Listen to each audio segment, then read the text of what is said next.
很久以前，它是印第安人的土地；400年前，它是荷兰人的一道墙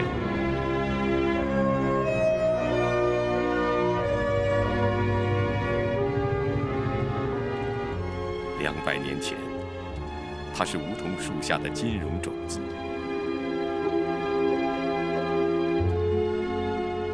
；100年前，它塑造了美国的崛起。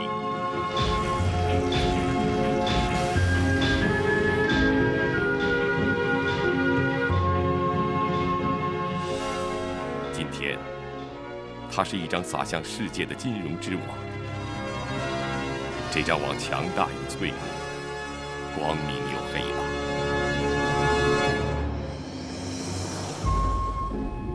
这张网既能让经济加速，又能让经济窒息。它就是华尔街。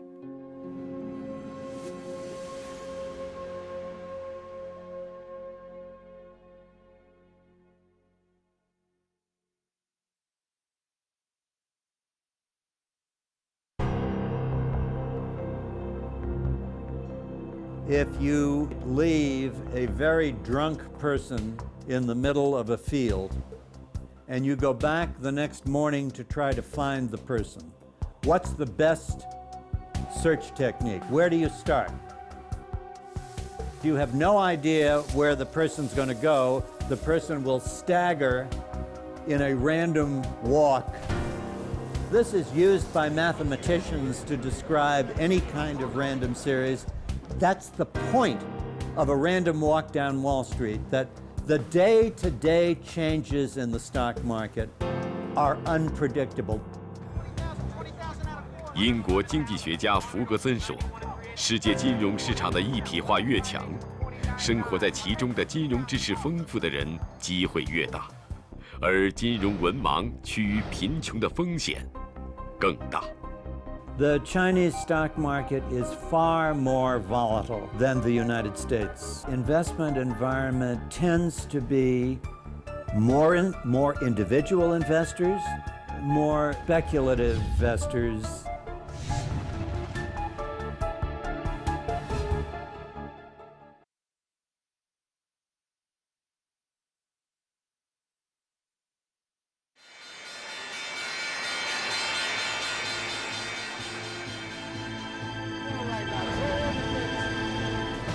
《每天早上9点半，纽交所的开始铃声开启了无数投资者的财富梦想。詹姆斯已过耄耋之年，在纽约证券交易所，他属于明星级的交易员。Been here working on 61 years now, and I have enjoyed every moment of it. I haven't worked a day in my life because I enjoy people, enjoy trading. 詹姆斯能在纽交所拥有如此特殊的地位，与一位公众人物有关，他就是沃伦·巴菲特。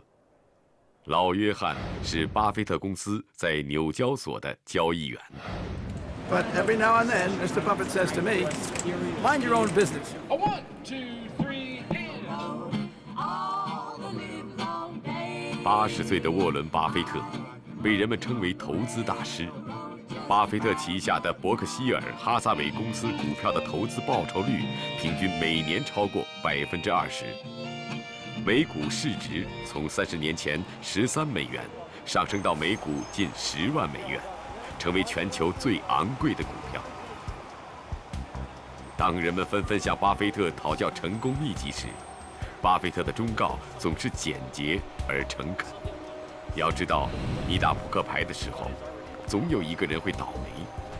如果你看看四周，看不出谁要倒霉了，那就是你自己了。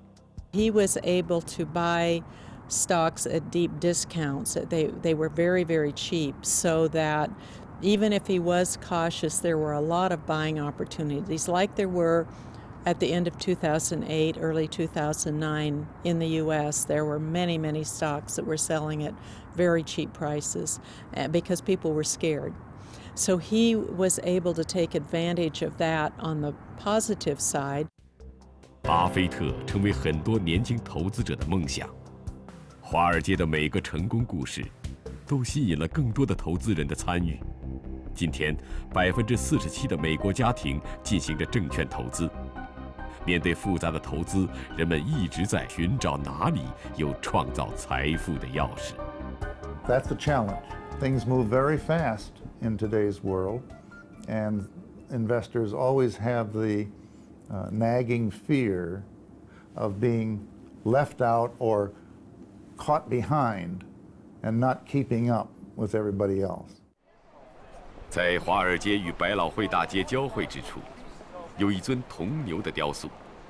牛是华尔街最受欢迎的动物，它代表股票价格的上涨。在资本市场，熊是与牛形影不离的另一种动物。1879年，这两种动物第一次出现在描绘股票市场的油画中，而关于牛市和熊市的来历有很多解释。其中一种认为，牛在攻击前会低头，然后用牛角向上顶，而熊则先站起来，然后用熊掌往下扑，正如股市的上扬和下跌的形态。几百年来，资本市场中的人们在这两种动物的博弈中品尝着喜悦和悲伤。It's a tumultuous. The financial world it's like a battle going on all the time. Although no one's getting killed, but it's emotionally wrenching.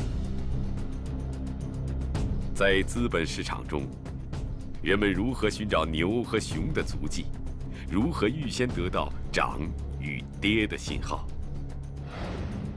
曾经有一段时期，人们通过研究星象的变化预测着股市的未来。还有一段时期，人们开创了股市裙摆理论，认为女人的裙子越长，股市则下跌；裙子越短，则股市上涨。但是，女人裙摆的变化似乎总是跟不上股市的变化。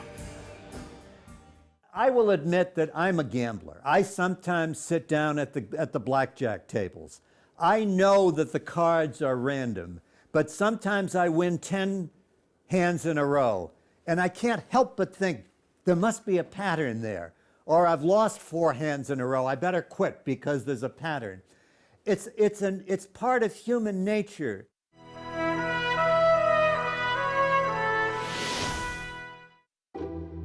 至今，人们也没有能够寻找到投资的良方，但是人们始终相信资本市场一定蕴含着某种规律。19世纪末，一条曲线的出现，就像在黑暗中画出一条光线。What did they look at to see what was happening in the financial markets? The Dow Jones Industrial Average. It's supposed to be a window into the 30 largest companies and how they're doing. So the average will give you a sense of the economy, of the stock market, because you really do have a mix of 30 companies in different industries, whether it's banking or oil or retail or commodities. And because it's such a diverse group of companies, it's supposed to give you an idea of really what's happening in the economy based on where those stock prices are. 道琼斯工业平均指数是最古老的股票指数，它每分每秒的变化都牵动着无数投资者的神经。它是1个多世纪以来美国投资的风向标。道琼斯这个名字源于一家100年历史的公司。So here you could see our intraday calculation for the Dow Jones Industrial Average. The market's opening at 9:30 and then closing at 4, that you could even see the highs and lows for today, where the high being 99.2804, the low being 97.6714. The open was 97.67.3, the high 99.28. 回到道琼斯指数的起始点，那是114年前的美国。20世纪以前，人们把股票价格记在黑板上，没有人知道前一天的价格和第2天有什么联系。19世纪末，一个人将这些数据安置在一个由时间和价格组成的坐标内，他就是查尔斯·道。他是一位热爱金融的记者，也是道琼斯公司的开创者之一。Our choice is made on a judgment of is this company representative of its industry, and does it behave in the stock market like a big established American company does? 在距纽交所不远的一座建筑里，查尔斯·道与合伙人租用了一间地下室，创办了道琼斯公司。1896年5月26日，道琼斯公司选择了在纽约证券交易所上市的12家最具行业代表性的公司，将他们股票价格的平均值取名为道琼斯指数。这一天，道琼斯指数为40.94。从此，一条由历史数据绘制成的曲线，成为人们预测未来的依据。在美国资本市场，绿色表示价格上涨，红色表示价格下跌。这些由红绿数字组成的曲线的上扬或者下挫，代表着股票价格的涨跌。今天，人们还在追逐着道琼斯的足迹，努力寻找着资本市场的投资法则。Most people in life look back at what's happened and think that's what's going to happen. They look around them and they see what's going on now, and they think that will always be the case. To be a successful investor or anything else, you have to be able to look forward. You have to see what's going to be the future. 20世纪初，英国经济学家约翰·梅纳德·凯恩斯在学术研究之余，开始涉足投资领域。他希望能够寻找到这条曲线中隐藏的秘密。凯恩斯带着他的积蓄进入股票交易市场，有过几次投资上的成功和失败的经历之后，凯恩斯总结出一个选股理论，他形象地称之为选美理论。凯恩斯认为，选择股票就像是选美，聪明的投资者不要简单地选择你认为最漂亮的美女，而要猜大家的选美倾向和投票行为。这种理论运用到资本市场，得出的结论就是不要去买自己认为能够赚钱的股票，而要买大家普遍认为会赚钱的那一只。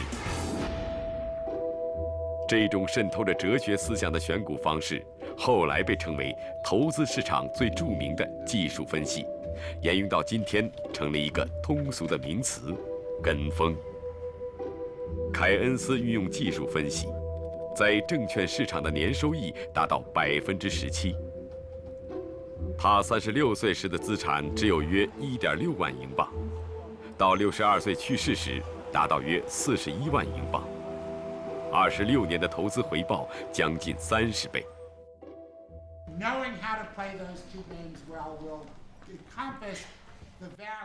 今天，投资学在美国仅属于少数人才能够教授的学科。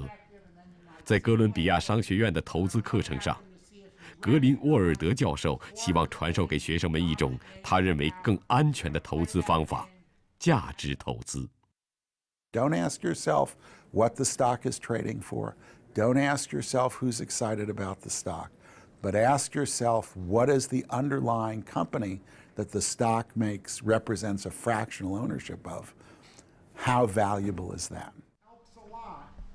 学生在课堂上将学习如何通过研究上市公司的内在价值和股票价格之间的差异，寻找被市场低估的股票。这也是价值投资遵循的投资原则。这门课程以一个人的名字命名，价值投资的开创者格雷厄姆。Ben Graham's father passed away when he was quite young. His mother was a widow, and she was not very good with money at all. So they lived very modestly. They had well-to-do relatives, and that was an embarrassment to Graham.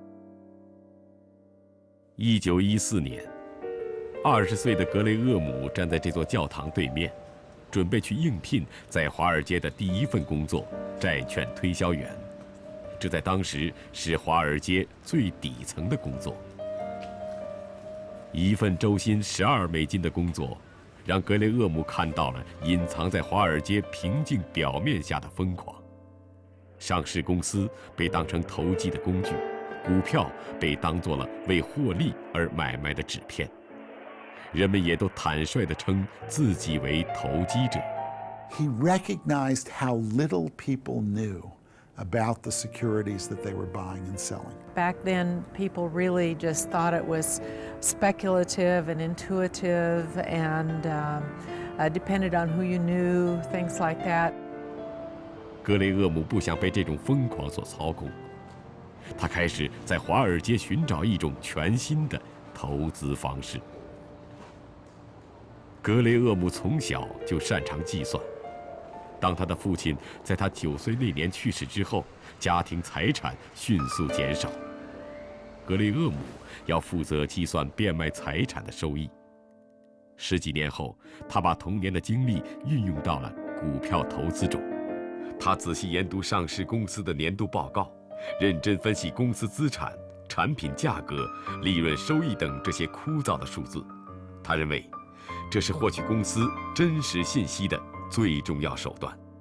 And he was really the first person to do that and is one of the great founders of the whole discipline of security analysis.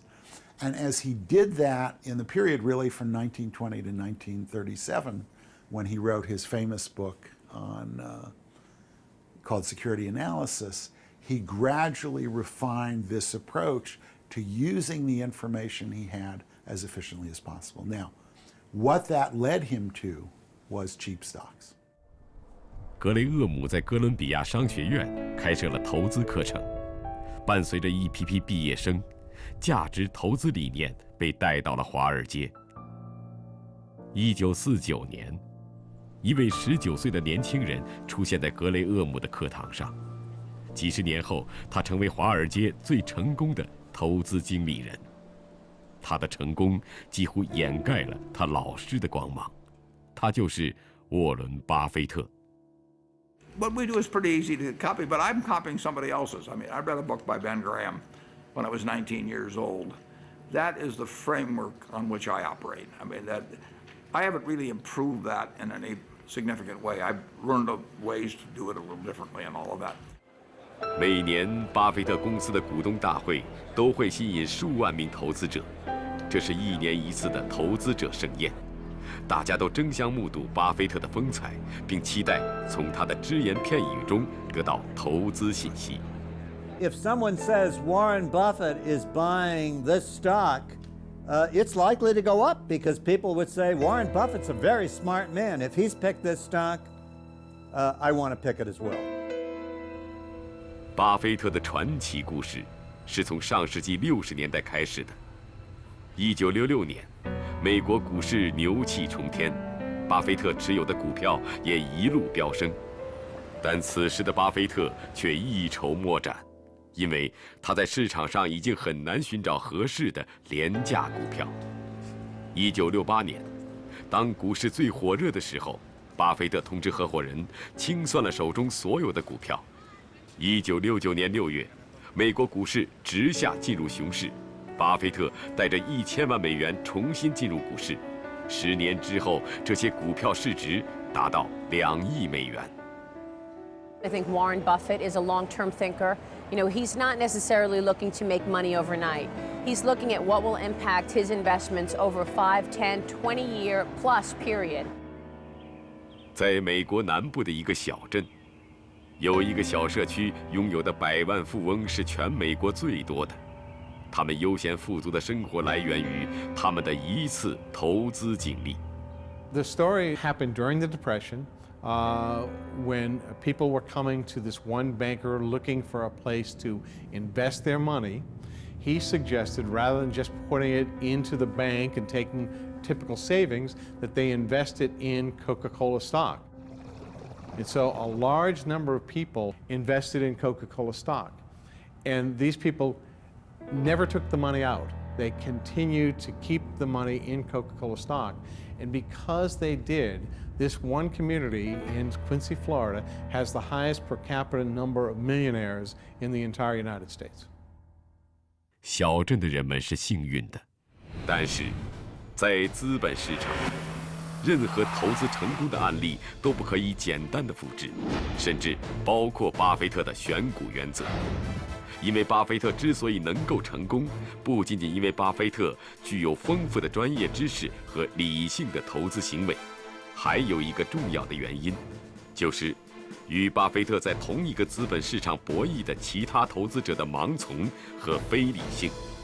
巴菲特的成功建立在其他投资者的失败基础之上。If all the people who are investing are hardworking and smart and do their homework and are very conscientious, what is the chance that any one of us is going to be smarter or know more than that large group of very hardworking people? And the answer is not much chance at all.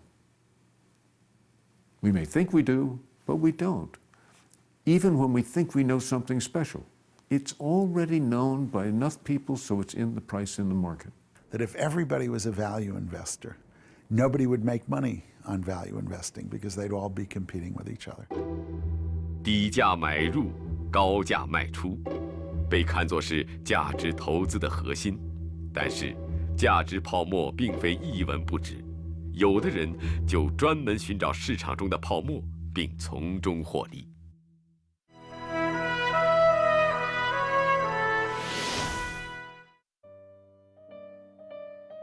I made my first investment in the stock market when I was a child, actually. My father encouraged me as a young boy to invest in the stock market because he said you will never get rich working for someone else. I bought into the market right at the top. I took money out of my account for college. I think I probably lost money. Best lesson I learned from my financial career. That in fact stocks can go down as well as up, and the best intentions don't always pan out. 早年失败的投资经历，把一个10几岁的少年留在了证券市场。今天的查诺斯已经成为美国最负盛名的投资大师之一，他掌管着70亿美元的资金。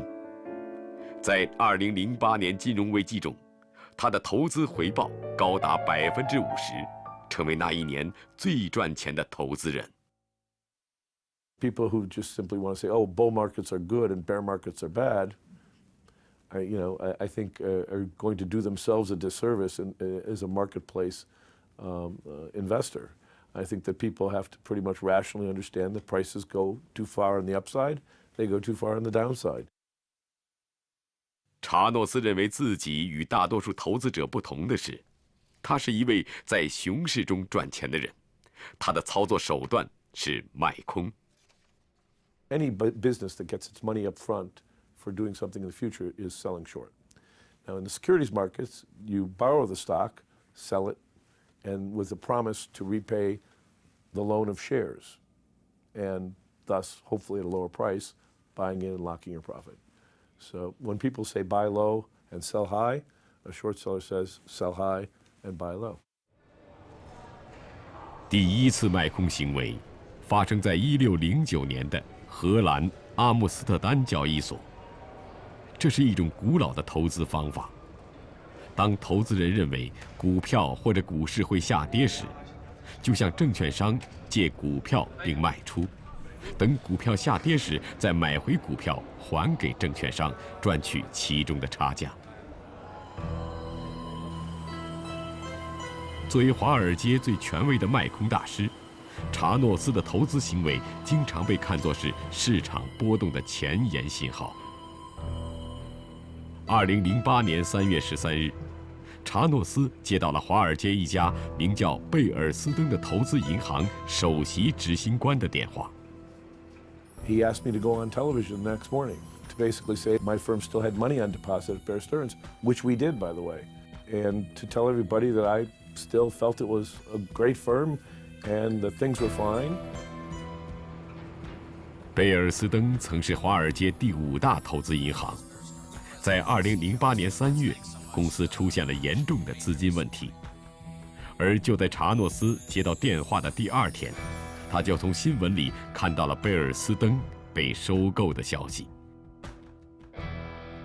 It would have made me look pretty stupid had I got on TV to say everything was fine. I think, and also how desperate they were to do or say anything in their last moments. 从华尔街银行家们的紧张语气中，查诺斯感觉到了一丝慌张和不安。他一直在跟踪一些公司的财务报告，并怀疑股市存在着巨大的泡沫。而贝尔斯登的异常表现让他坚定了自己的判断，他开始继续实行着卖空的计划，等待着股市崩溃。在很多人看来，卖空是一种诅咒，因为在熊市中，卖空行为往往会加速股市的下跌。从历史到今天，卖空者经常被称为公司殡葬员。We always want to blame someone else for our problems. People will look at short sellers and say, "Oh my God, they're making money. They must have caused this." Well, short selling doesn't cause markets to go down, nor does it cause companies to go down. Economic environment or financial environment makes that happen. Short sellers are simply the people who point it out or figure it out ahead of time. But be that as it may, human nature is what it is. 在资本市场中，卖空在无意之中挤出了市场的水分，让价格回归。因此，卖空是所有成熟资本市场里不可或缺的投资方式。而卖空者必须要有审慎的判断，因为卖空的风险很大。如果判断失误，市场没有下跌，反而上涨，那么损失将被无限倍的放大。Going short really requires a lot more, I'm going to say, maybe intestinal fortitude, intestinal strength. The greater the risk you take, the greater the reward you may achieve. But it's only a possibility because risk means the chance that it won't happen. But that's what the value of money is. If you take no risk, you get no reward. 在巴菲特看来，挖掘价值洼地是盈利的最重要的手段；而在查诺斯看来，寻找价值泡沫是获得巨额利润的前提。这两种截然相反的投资方式都必须有理性的分析和判断，尽可能多地掌握投资信息。My advice to Chinese investors is the same as my advice to all investors. Be careful, do your homework, stay with what you know, start with whatever you know a lot about, do your homework, your research. You're going to know about great opportunities. 68岁的罗杰斯曾经被巴菲特称赞为最伟大的投资家之一，因为罗杰斯在大势把握上无人可以超越。People say, but you invest all over the world and you invest in all sorts of things. Yes, as I went along, I learned more and more and more. And so in that respect, I do invest in everything and all over the world. That grew as I grew. 罗杰斯有过2次环游世界的经历，每到一地，罗杰斯都争取与当地人同吃同住，从中寻找投资机会。在1999年第2次环游世界的途中，他到了中国上海。罗杰斯用护照在上海证券交易所开了辟谷的账户，这个账户为他赢得了500%的收益。We can't just invest in anything that comes down the road. We've got to make sure that what we're investing in is going to be a good investment. Otherwise, everybody would just invest in everything, and that would not be good for the economy. If you want your economy to grow, you need the money to be invested in the right places. I mean, China's been the most successful economy in the past 30 years. 恭喜恭喜！罗杰斯的女儿已经开始学习中文。罗杰斯说，等女儿长大的时候，世界将步入中国时代。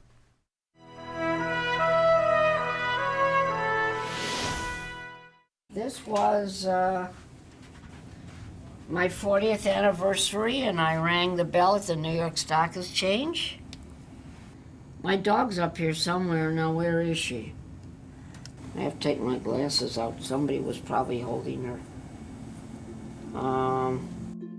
这位老人被称为华尔街第一女人，希伯特是一位股票经纪人，也是第一个在纽交所获得经纪人席位的女性。而她进入华尔街源于一次偶然的旅行。I took a tour in New York, which included the stock exchange, and it looked exciting. They used to allow people to go up to the balcony then, and you could watch what was going on. And I said, if I ever move to New York, maybe I'll try to get a job here. 不管你来自哪里，纽约这座城市永远吸引着那些有天赋并渴望财富的年轻人。拥有会计专业背景的希伯特，成为了华尔街股票市场中的一位女性从业者。I got a job and I learned how to trade stocks. There was, and there may still be, a prejudice. I was making a little over half of what the men were making. 早期的华尔街是男人的天下，女人的禁地。这条不成文的规则，直到100年后才逐渐被打破。19世纪末，妇女的独立人格才被确立。在一则商业广告中，第一次出现了妇女形象，她们也开始追求自己的财富。但是，华尔街的核心地带纽交所仍然是男人的领地。直到1967年12月28日，第一张女性的脸出现在交易大厅，成为1366名交易员中的唯一女性，她就是希伯特夫人。This was signed by all the people in my office. And it said, Muriel Siebert, a selling analyst, reputed to earn $500,000 a year, stands ready to become the first woman. That obviously happened. 在上世纪60年代，华尔街能接纳一位女性成员，除了妇女社会地位得到提高之外，还有一个重要原因。从上世纪中叶开始，美国资本市场从个体投资者向机构投资者转变，许多机构纷纷招募金融人才。They don't talk to each other and buy things, but when they know nothing about them, the institutional investors, their job is to actually look at the companies and see what's actually going on in those companies, so that the prices of the companies have something to do with what's actually going on. 今天，大部分投资机构并不在华尔街上，而是聚集在曼哈顿中城的几条主要街道。他们是资本市场中的职业投资人。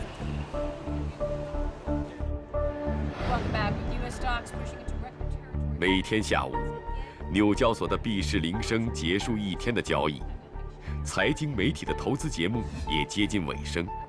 这一天，各个交易所的收盘股价会传播到整个美国和全球，随即变成历史的一个瞬间。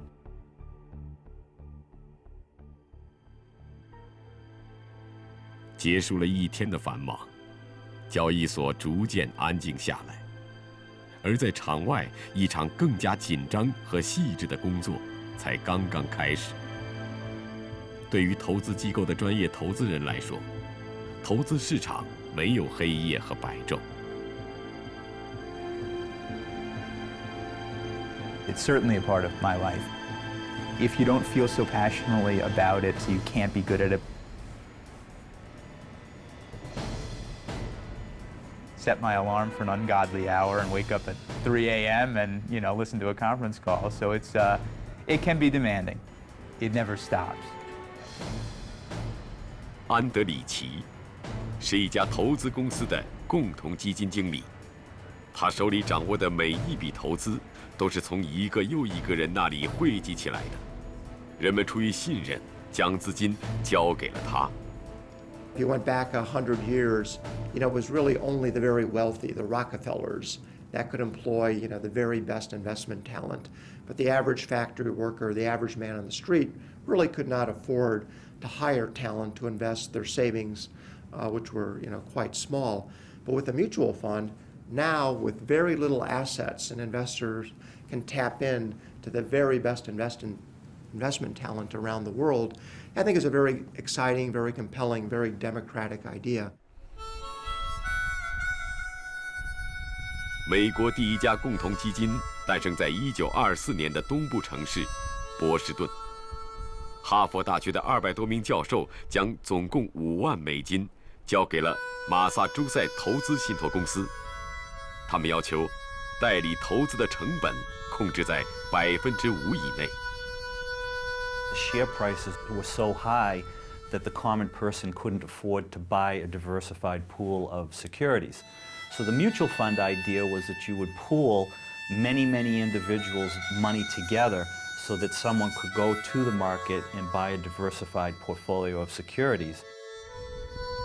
1年之后，这支基金金额达到39万美元。但是，这样好的成绩并没有改变美国人的投资习惯，大家更愿意自己拿着资金直接进入资本市场投资。So a mutual fund kept people right at the market. That was the great advantage, though nobody realized it in 1924. 在1929年的大萧条之前，每个市民几乎都是投资者。但是，大萧条的到来让很多普通投资者血本无归。纽约的高楼成了投资失败者跳楼寻找的自杀场地。许多普通投资者纷纷撤离资本市场。Because the stock market crashed in 1929, that obviously created a lot of panic and obviously people's skepticism about the stock market. So it took years after that for not only the stock market to recover, but for the economy to begin to do better, for it to really gain traction as an institution, as a product that the person on the street could invest in. So as we looked at that period of time, it wasn't really until 20 years after it was created, in the 40s after World War II, when the fund really began to accelerate its asset growth. 无数个人投资者的失败经历，让人们开始尝试将资金交给投资机构。个体投资者逐渐退出第一舞台，专业机构投资粉墨登场。今天，美国共同基金数量大约有1万个，管理的资产总额为12.9万亿美元。Management of those pension funds helped to create a whole new industry here in the United States, which was the independent investment management industry. And that gave rise to the need for many qualified finance professionals to help manage all of this money that had been created as a result of ERISA, rising wealth in the United States. 今天，47%的美国家庭进行着证券投资，而其中超过90%都由机构投资者实现交易。但是，将资金交给基金公司管理，并不意味着就进了保险箱。October 19th, 1987, when the Dow Jones Industrial Average fell 500 points in one day. It was unexpected, it was unprecedented, it never happened before, that great a drop. In those days you had to click on it to refresh the screen, it didn't happen automatically. Every time we did it, it went down further, and it was lower and lower and lower. 当天早上，纽交所一开盘就跌去76点，一种不祥的预感笼罩着华尔街。从上午9点30到11点钟，道琼斯工业平均指数一路下泻。It was amazing. We could, and it was a bright sunny day. I remember that. It was a beautiful fall day. And I remember looking from that stock monitor out the window to see people enjoying the sunshine and walking around. And I thought, this is a calamity. They don't even know what's happening. 下午，有消息称纽交所将被迫提前关闭。消息传出后，交易商们迅速抛掉手中的股票，导致股价进一步下跌。那是一个难忘的灾难性日子。美国当日股票市场财富缩水超过5000亿美元，相当于美国全年国民生产总值的1/8。当时，世界上最年轻的亿万富翁比尔·盖茨当天损失近40亿美元，许多百万富翁一夜之间沦为平民。在此后的一年，华尔街进入熊市。They will say everything failed me. There was no place to hide. My equity funds went down, my bond funds went down, international funds went down. The value of diversification really didn't work like I thought it would. Overall, the banking index has advanced some 136%. Down with the market. Thanks so much. 牛市的狂热与熊市的恐惧，是很多投资者无法克服的心理障碍。在1849年，一位画家第一次描绘出投资者随着股市涨跌变化的表情，这种表情延续了几百年。When the market is going up 50%, why, they think they're smart because they've put their money in a mutual fund or in a stock and it's gone up, and see how smart I am. I'm doing well. But when it goes down, then they say, those crooks stole my money. In general, there's a relationship between risk and return, and you get that by taking on the risk. And so you can't think that the thing doesn't work when you have a bad year, because there's got to be some bad years and even bad decades sometimes. Because frankly, the stock market isn't up this whole decade. It's down for the whole decade, but still, there's been a very good long-term return in the stock market. 道琼斯指数的诞生已经有100多年的时间，这期间经历了2次世界大战，1929年的经济大萧条，80年代的石油危机，1987年股市大崩盘，2000年网络泡沫，以及2008年次贷危机等重大灾难。这些似乎无法逾越的大萧条、大危机，在历史的长河中却都只留下了点滴波澜。它在100多年里实现了200多倍的上涨。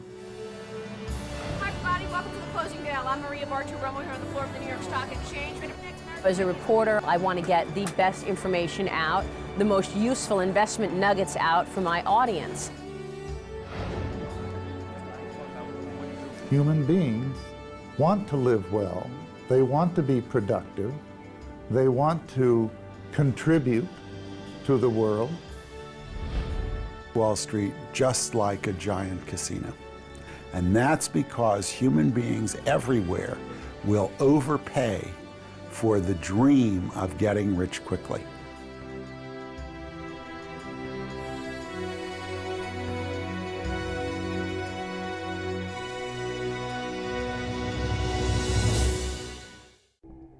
一位和善的老人如何成为阶下之囚？一家辉煌的公司如何顷刻瓦解？在钢筋水泥的缝隙，阳光能否照亮华尔街的每一个角落？在资本市场，交易的公平由谁来保证？敬请收看《华尔街阳光交易》。